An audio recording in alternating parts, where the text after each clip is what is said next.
struggling poor girl, saved a single man, not knowing he was a millionaire CEO.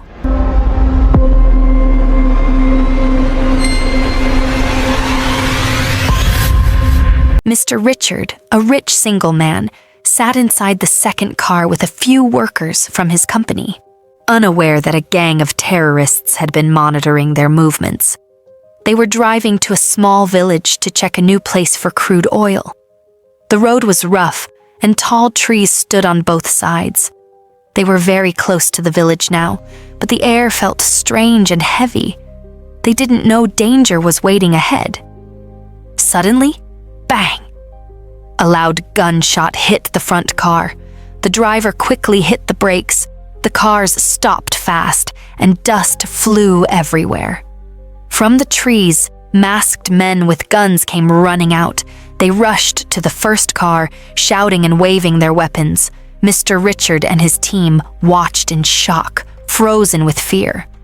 "They're coming for us too," someone whispered.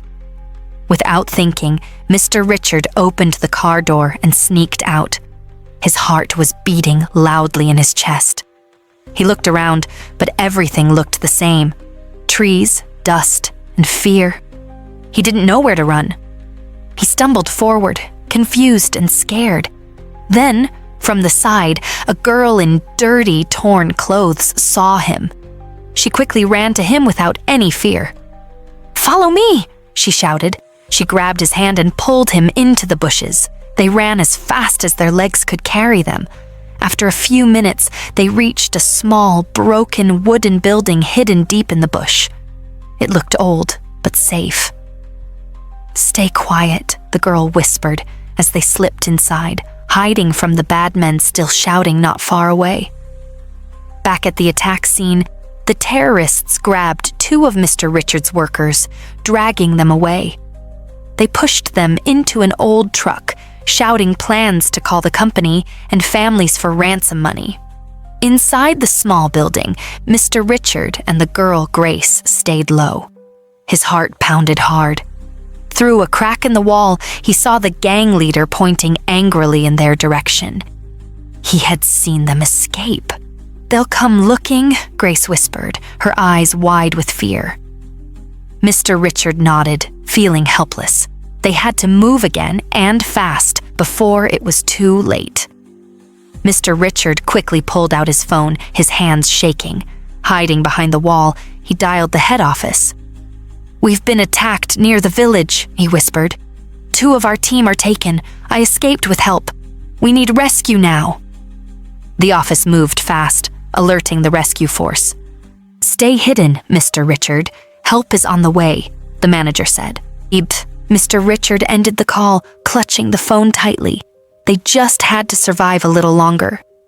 As Mr. Richard ended the call, he heard footsteps and loud voices coming closer. His heart raced, and fear gripped him. He looked at Grace, his hands trembling. "Stay calm," Grace whispered, her voice steady. They pressed themselves against the wall, barely breathing. The men's shadows moved across the window. Mr. Richard shut his eyes, praying they wouldn't be found. After a tense moment, the men passed by without entering the building. Meanwhile, on the other side of the village, the two kidnapped men sat on the ground with their hands tied. A terrorist stood beside them, holding a phone. "Call your company," he growled. "Tell them we want money, or you won't leave here alive." One of the men with shaking hands made the call. "We've been kidnapped. They want a ransom," he said, his voice weak. The company leader spoke directly with the terrorists, begging them not to harm anyone. "We'll send the money. Please keep them safe," he pleaded. The terrorists agreed, but their faces stayed cold and mean. Meanwhile, far away, the rescue force was getting ready. They packed their weapons and gear quickly, loading trucks and planning the fastest way to reach the village. Time was running out, but they were determined to save everyone. The days dragged on, and time seemed to crawl. 3 days passed in the small, dark hideout. Mr. Richard grew weaker with each passing hour, his body exhausted from hunger and fear.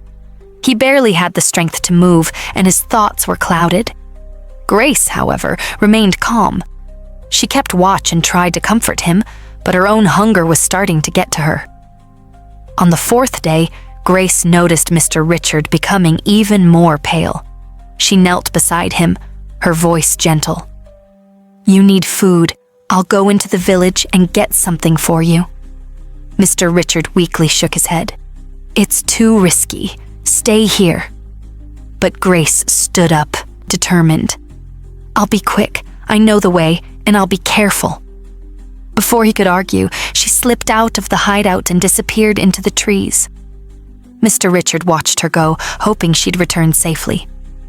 Grace moved carefully through the village, her eyes darting around. The quiet streets felt different now, tense and dangerous. She kept her head down, hoping to find food quickly and return to Mr. Richard. But as she passed a small market, she heard a voice. "Hey, you!" Grace froze. She looked up to see the gang leader standing by a group of his men, his cold eyes fixed on her. Without warning, they grabbed her, pulling her towards him. "Where's the man you were with?" the gang leader growled. "I saw you escape with him. Tell me where you hid him." Grace's heart raced, but she remained silent, not willing to give in. "I don't know what you're talking about," she said, her voice shaking but firm. The man's face twisted in anger. Without warning, he slapped her hard across the face. "If you don't talk, I'll shoot your leg," he snarled. Grace's eyes filled with fear, but she didn't break. The gang leader stepped closer, the sound of his gun clicking in the air. The gang leader grabbed Grace's arm roughly. "Take us to him," he ordered.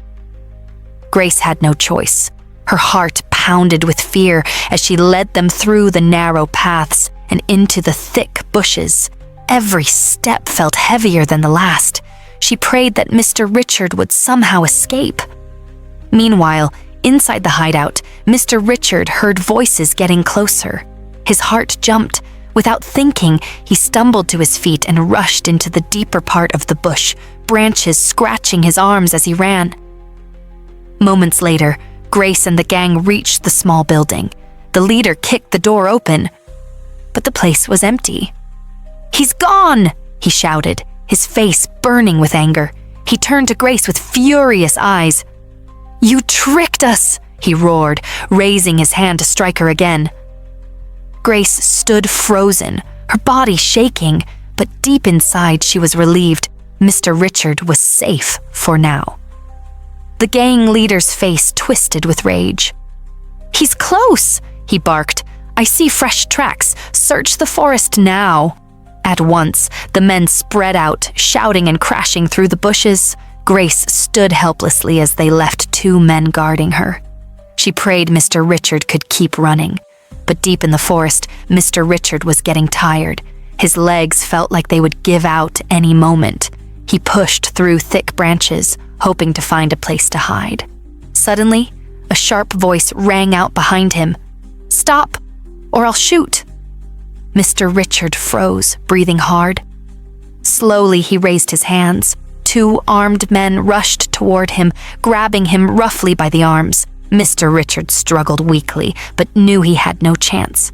They dragged him back through the forest, straight to where Grace was waiting under heavy guard. The gang leader smirked when he saw them together. "Good," he said. "Now we have both of you." He waved his hand, and the group marched them deeper into the forest, far away from the village. After a long, rough walk, they arrived at a hidden hideout, an old, broken house covered in vines. They locked Mr. Richard and Grace inside. "Stay here until your people pay," the gang leader growled. "And you!" he pointed at Grace. "You'll take care of him." As the door slammed shut, Mr. Richard and Grace sat in the dusty room, trapped once again, waiting for rescue. The gang, proud of their success, set up a small camera. They forced Mr. Richard and Grace to kneel in front of it, bruised and tired. The gang leader stood behind them, holding a gun. He stared coldly into the camera and said, "You have 1 week." If we don't get the money, they die. The video was quickly sent to Mr. Richard's company. At the office, fear and panic spread among the workers as they watched the terrible message. The countdown had begun. After spending 2 long nights locked inside, Grace's mind was made up. She couldn't sit and wait for death. She had to act. That night, when the hideout grew quiet and the guards outside started to doze off, Grace crept over to Mr. Richard and the other 2 kidnapped men. She gently shook them awake. "Get up," she whispered. "We're getting out of here." Mr. Richard's eyes widened in shock, but he trusted her. With hearts pounding, they followed Grace quietly, every step a risk between freedom and capture. The next morning, the gang leader stormed into the hideout, expecting to see his prisoners, but the room was empty. "Find them!" he roared. The men grabbed their guns and spread into the forest, their boots pounding the ground.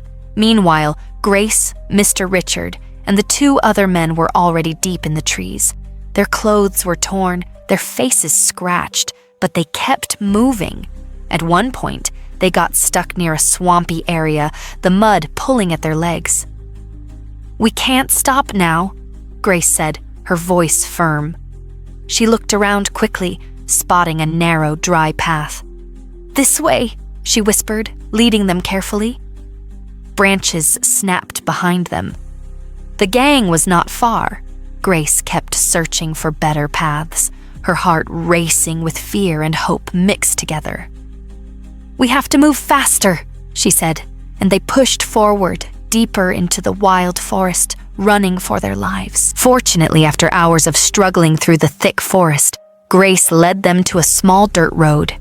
In the distance, they could see a few vehicles passing by, kicking up clouds of dust. "We're close," Grace said, her voice full of hope. They ran to the roadside, waving their hands desperately. But the first car sped past without stopping. Then another. Fear grew in their hearts. They only had a few hours before the gang caught up. "Please, someone stop," Mr. Richard whispered, exhausted. Finally, an old pickup truck slowed down.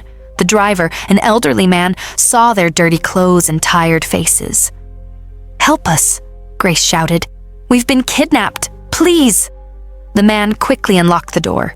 "Get in, fast," he urged. Without wasting a second, they all jumped into the truck. As the engine roared to life, they sped away from the forest, leaving the danger behind. For now. A few months had passed since the escape and the celebration. After everything they had been through, Mr. Richard couldn't imagine letting Grace return to her hard life. He invited her to stay with him, and she agreed. Now, Grace was living in his big house, helping around and learning new things every day. Though she came from a poor background, she carried herself with grace and kindness that touched everyone around her. Richard had always been a serious, busy man with no time for love. But living with Grace, he discovered a new kind of happiness he had never known before. One evening, as the sun set behind the garden, Richard knew it was time. He had to tell Grace how he truly felt. One evening, Richard finally reached out to Grace, his heart pounding. He gently told her how much he loved her, how she had changed his life. Grace was shy and unsure at first, but deep inside, she knew she had feelings too. With a soft smile, she accepted his love. But trouble soon arrived. Richard's mother came to visit. At first, she hugged Grace warmly, grateful that she had saved her son. But as days passed, she began to look at Grace differently. Not as a hero, but as a poor girl not fit for their wealthy family. Though she still acted kindly on the outside, in her heart, she couldn't accept Grace completely. Grace could feel it. A quiet storm was brewing behind the smiles. Later that evening, Richard and his mother sat together in the parlor, talking quietly. Grace, wanting to give them space, moved to the kitchen to prepare some tea. As she worked, her hands busy but her ears sharp, she heard Richard's mother's voice, low but clear. "My son," she said, "I know she saved your life and I'm thankful. But you can't marry that poor girl. She doesn't belong in our family." Grace froze. Her heart dropped and tears filled her eyes. She pressed her hand against her chest, trying to stop the hurt. Richard sat silently, his face hard. Hearing his mother's words broke his heart. He loved Grace deeply and hated that the woman who raised him could not see the beauty he saw. Grace wiped her tears quietly, hiding her pain in the kitchen. Later that evening, after Richard's mother had left for her own house, Grace quietly walked into the living room where Richard sat, deep in thought.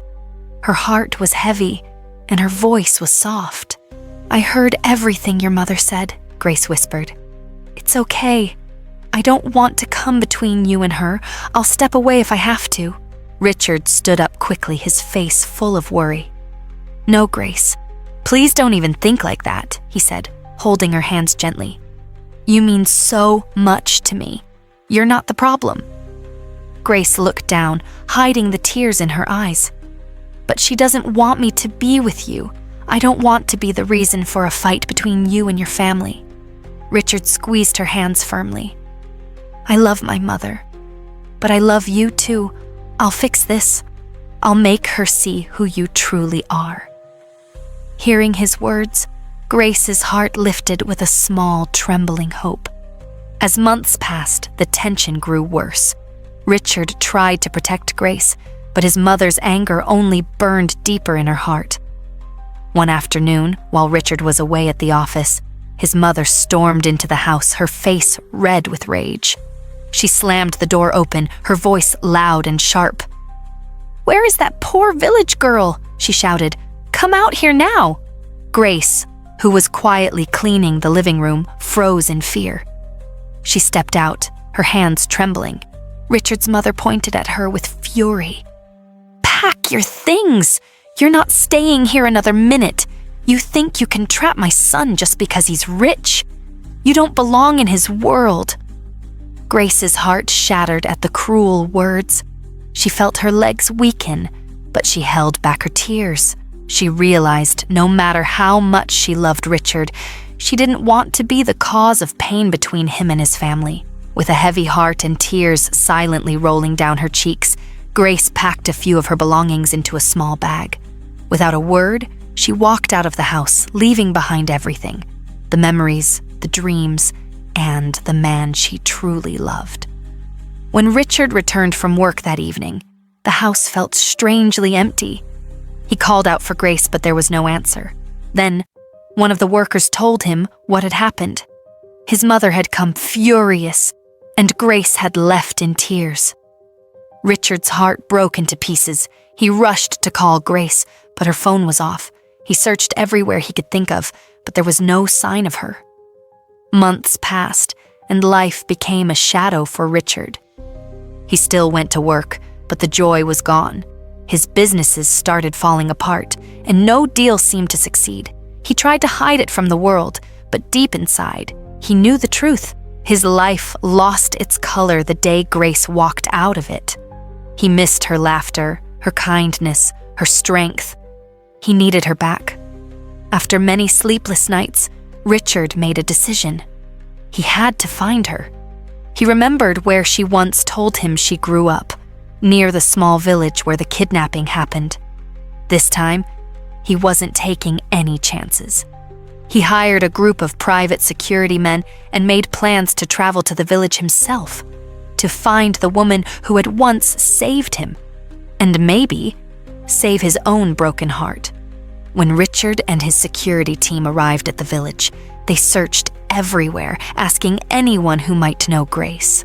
But no one had seen her for a long time. Just when hope seemed lost, an old woman sitting by a small shop spoke up. "Are you looking for Grace?" she asked kindly. Richard's heart jumped. "Yes, ma'am, please. Do you know where she is?" The woman nodded slowly. "She left some months ago. I heard she went to stay with her father's family in the next village down the river." Without wasting a second, Richard thanked her and hurried back to his car. Following the directions the woman gave, they sped toward the next village, hope burning in Richard's chest. He silently prayed they wouldn't be too late to find her. When Richard and his team reached the second village, they wasted no time asking around. With the old woman's description and a little help from the villagers, they finally found her, standing by a small garden behind a tiny house. The moment their eyes met, both Richard and Grace froze in shock. For a second, it felt like the whole world stopped. Then, without thinking, Richard ran toward her. "Grace," he shouted. Tears filled her eyes as she dropped the basket she was holding and ran into his arms. They hugged tightly, as if never wanting to let go again. The villagers watched in amazement, whispering among themselves. Who is this man that came with luxury cars and bodyguards? They wondered. Still holding her close, Richard whispered into her ear, "I have settled everything with my mother. She finally understands, and she is ready to welcome you." Grace couldn't believe it. She had dreamed of this moment, but never thought it would truly happen. Without hesitation, she agreed to go with him. They packed her few belongings and drove back to the city, the convoy of cars drawing attention as they left the quiet village behind. True to Richard's word, his mother had changed. When Grace walked into the house again, Richard's mother welcomed her with a warm hug, apologizing for her past actions. Not long after, preparations for the wedding began. It was a beautiful ceremony, simple but full of love. Friends, family, and even people from the villages were invited. Everyone celebrated the day with joy and laughter. After their marriage, Richard and Grace started a new life together, filled with happiness, respect, and deep love. And though Grace once came from a poor village, now she was richer than ever, not because of money, but because of the love she found with Richard. True love sees beyond riches or status. Kindness, courage, and a pure heart are worth more than wealth. Thanks for watching. Subscribe for more thrilling stories that keep you hooked till the very last word.